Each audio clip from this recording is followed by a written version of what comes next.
Hello, my dear mathematics enthusiasts. This is Incircle and excircles part 2. I think we are up to part 6 now. Part 5 was area of triangle in terms of the incircle. So if you recall, we had something like this for the incircle, and we were computing these lengths of these tangent segments of the incircle. And we kind of used the heuristical argument, and we figured it out. Great. Okay, well, we can do the same thing for the excircles now. We'll choose one excircle and do this computation and find the corresponding segments. So here is the diagram that we want. And what we have here is the excircle corresponding to B here. Okay, so the center is at IB, and we've got these 3 tangent points. And what are we trying to compute? Well, we want to compute, let's get some color, these segments. We want to compute, well, okay, let me review what we did the last time. We computed segments from the point, from A to, let's say, the tangent point, some tangent point, and then from B to a tangent point, and then C to the tangent point. And that's what we're going to do here. So we go from A to a tangent point. The tangent points are A, SA, SB, SC. I call them that because S for the excircle, T for the incircle, just and any convention will do. And okay, so what we want to do is calculate ASC, this one from here to here. Let's color this. We also want this one here from A to SB, but these two must be equal by the tangent symmetry property that we did in the last video. Okay, and likewise we have here and here, these two. Okay, so that's CSB and also CSA, which are equal. But there's one more. Can you see one more? There's B, and B can be connected to which tangent points?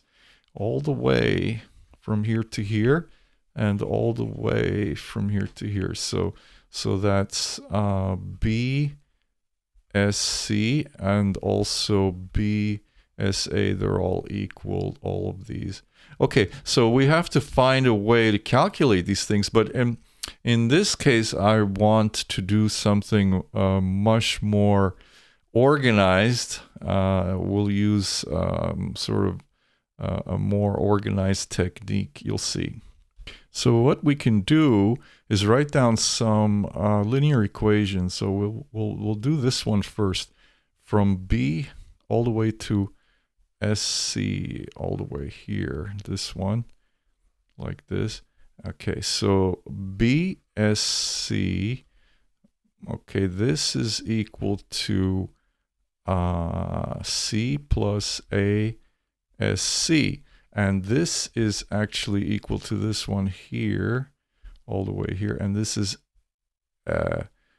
BSA, and that's equal to A plus CSA. So we have this equation, C plus ASC equals A plus CSA. So that will be our first equation. It's got 2 unknowns, and we want to eventually get 2 equations in 2 unknowns. Okay.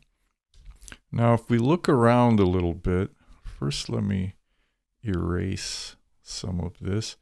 If we look carefully here along this side here, side B, we can make another equation, because ASB plus SBC, so this component here, this one, plus this one, it gives me the whole thing, but I know what the whole thing is, that's B. So, okay, good. So this is actually 2 equations. Now, Okay, you think, oh, well, I've got too many unknowns, but I can reduce the number of unknowns. Let's go back a bit here. I know these relationships from tangent symmetry, which we proved in the other vid. So we just have to choose which ones do we want to keep. So, okay, I'll keep this BSC. Let's BSC, so this one up here, I'll keep that one, and I'll keep ASC, and we'll keep one of these, so I'll keep CSA like that. Okay, so the outer one, not the inner one, and I'll just choose one of the BSC. I could have chosen this one, but it doesn't matter. You pick one. So the first thing we can do is get rid of ASB. It's not in our list. So ASB is actually equal to ASC. So let's rewrite our equations. Okay, let's do it more slowly, patiently. ASC equals, okay, CSA, that's good. That's on our list. But this one is not on our list, but I can eliminate ASB and change it to ASC. So ASC plus, now SBC, that's also not on our list, but SBC, CSB, same thing, that's CSA. So that's CSA equals to B.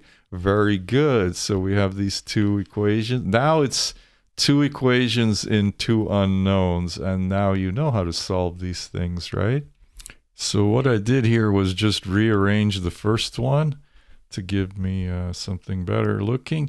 And now let's add these two together, and if we add them together, I get 2ASC equals A plus B minus C.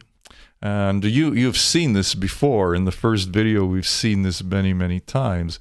If we introduce the semi-perimeter now, A plus B plus C over 2, well, then we have here ASC is A plus B minus C over 2, and that's just equal to semi-perimeter minus C. Okay, can you see that? Look, A over 2 plus B over 2 plus C over 2 minus C. Okay, so this is going to get rid of the C over 2 and make it negative, and this is going to give us A over 2 plus B over 2 minus C over 2. Okay, and that's what we have here, right here. So we have this beautiful expression. This tangent length is P minus C. So let's start to fill in everything. Let me erase some of this. ASC, we know what it is. It's P minus what? P minus C. So this part here is done. This tangent segment is done. And actually this one here is done too, P minus C, because they're both equal by tangent symmetry. Okay, and we can now continue. Okay, because from, let's say, the second equation now, okay, the second equation is CSA is A, okay, it's B minus ASC, and that's B minus P plus C. So let's see what this gives us. This is B plus C minus A over 2 minus B over 2 minus C over 2. Okay, what's that? Well, the minus A over 2 stays, but these others will change. Plus B plus C over 2. And we've seen this many times before. We know what this is. This is P minus A. So we've computed this tangent segment now. Okay, so let's go, where is it? It's over here. This is P minus A. We've done it. We found this one, and this one here is P minus A. We've done that one. There's one more left. There's the long one from B to SC. That's another one we want to compute. So that's this one here. That's the last one that we want. How do we do it? Well, we know P, this is P minus C, so we add C, we get the whole thing. So BS, what is that? BSC is C plus P minus C, and that's P. That's beautiful. Okay, this long segment here from B all the way to the tangent point, this length is P. That is really beautiful. And the same over here, of course. This length is P all the way from B to SA is also P. Very, very beautiful results.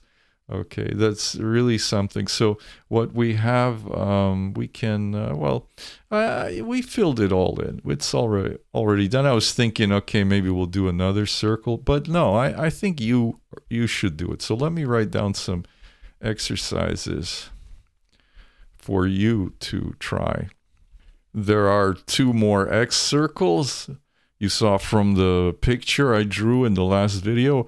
You repeat this computation and you find all the tangent segment components, the lengths, using this technique that I showed you here with the 2 by 2 linear system, and you find it for these 2 excircles also. So that's one exercise, and one more exercise. Yeah, one more exercise. In the last video, we found the tangents around the incircle, but I kind of used the heuristical, intuitive way. You know, we just walked around and added things up, and it kind of worked out. But now I want you to try to do that whole thing again, but with the technique that I showed you here, using a 2 by 2 linear system. So set up the 2 by 2 equations like we have set it up here, and then solve it and find all the tangent lengths, all the component lengths, okay? And now for the next bit, okay, and this is the last part. In the last video, in part 1 of these 2 videos, we calculated the area of the triangle ABC in terms of some properties of the incircle, the radius of the incircle, and the semi-perimeter. And can we do the same thing here with excircles? Is there some beautiful relationship between the area of a triangle and the excircles? And the answer is yes, and indeed there is. And we can start to look at that right here. So here I have the excircle centered on IA. So this is the excircle corresponding to side A. All right. And let's have a look at all the features of this. We labeled the sides of our triangle A, B, C according to classical labeling. And I've labeled these tangent points the same way. SB touches side B, you see. SA touches side A here. And SC touches side C, like that. One more thing to notice is that I've put in some radius segments, and these radius segments are perpendicular to the tangents because they touch. Just as we proved in the first part of these 2 videos, that tangent line and the radius segment are perpendicular. All right, so this is a very important property, a very important result, which we will use to find the area of the triangle. Okay, so we actually have some sub-triangles here that we've created by drawing these green lines. So by drawing lines IA to A and IA to B, so I connect up the IA to C, I connect the center to the vertices of the triangle. So in doing so, I have created some smaller triangles, or some different ones. Okay, let's write down what triangles. Okay, there is one here. Okay, so that's IABA. That's one triangle, and there's another one. I'll use a different color. This one here, what's that? That's triangle IACA. Okay, but there's one more. Let's erase that and different color. There's this one. That's another triangle. And that's triangle IABC. Now, if we look carefully at this, really think about it, we can write the area of the triangle that we're given, triangle ABC, in terms of these triangles here. How do we do that? Well, if we add these two up, okay, that's great. If we add these two, we get this big quadrilateral. So, okay, let's see. That's area of IABA plus area of IACA. But that's too big, so we had to subtract something. Well, we want to subtract off this triangle here. Yes, I mean it's. I have to laugh because it's so logical that it kind of is funny when you think about it. Because it's. I mean, sometimes you wonder, like, the world we live in is pretty irrational sometimes, but then you see things like this, and it makes so much sense. You're like, oh yeah, well, everything really does make sense. Okay, so that's IABC, like so. Okay, so we've got it. Yeah, so now it's very easy to compute these areas. Very easy because, why is that? Because this is perpendicular here. And so if this is perpendicular, then this is the height. And for example, this C here, let's use a color. This is, okay, let me erase this. So if I take this as my height and this is my base, I end up with this area. You just have to turn your head sideways. So like literally kind of turn your head to the right sideways until you see this. Because often, you know, on tests or exercises that we've all done in school, you know, we always have our triangle in a kind of upright position like this, and here is our base, and here's our height, or if it's some kind of obtuse thing like this, okay, here's your height. But then if your triangle is sideways like this, you get really confused and you get lost. And this is a big problem with geometry, is that it's very easy to get lost in terms of the orientation. If you're always doing problems with a right side up orientation, you're going to get lost if somebody changes the orientation, rotates the figure, and gives that to you on a competition. You're going to get lost. So you have to practice with all sorts of different orientations. That's why I'll give you some exercises to do later.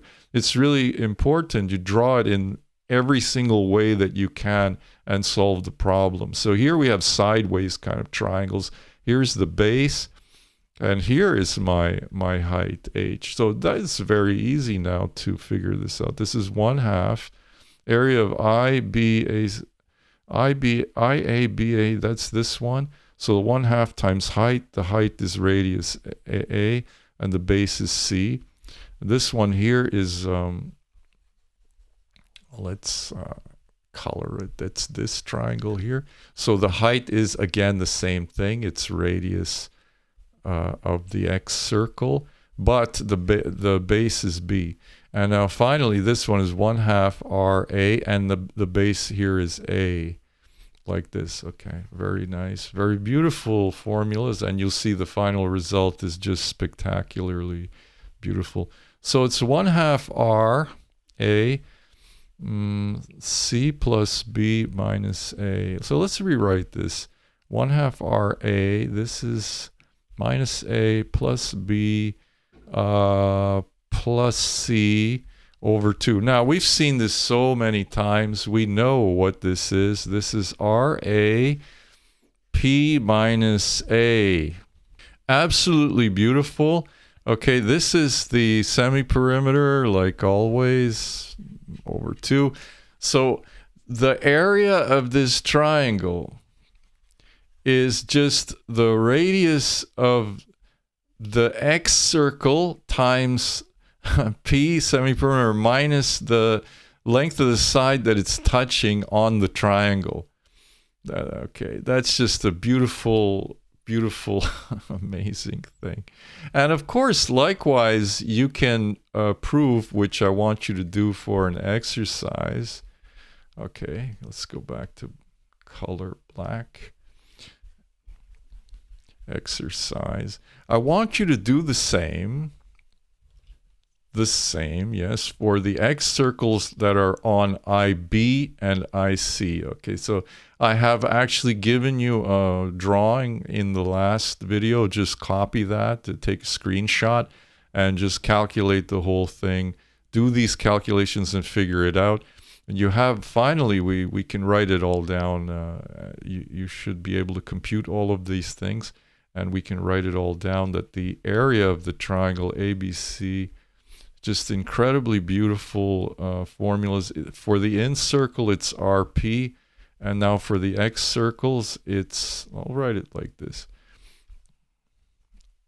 It's RA P minus A, and this is equal to RB P minus B, and this is equal to RC P minus C. So as an exercise, you prove the last two. But this is just incredibly beautiful. I mean, can you see now why people have really loved geometry for thousands of years? You know, since the time of the ancient Greeks and earlier, people have really, really loved geometry. And this is a reason why, because geometry is full of beautiful things just like this.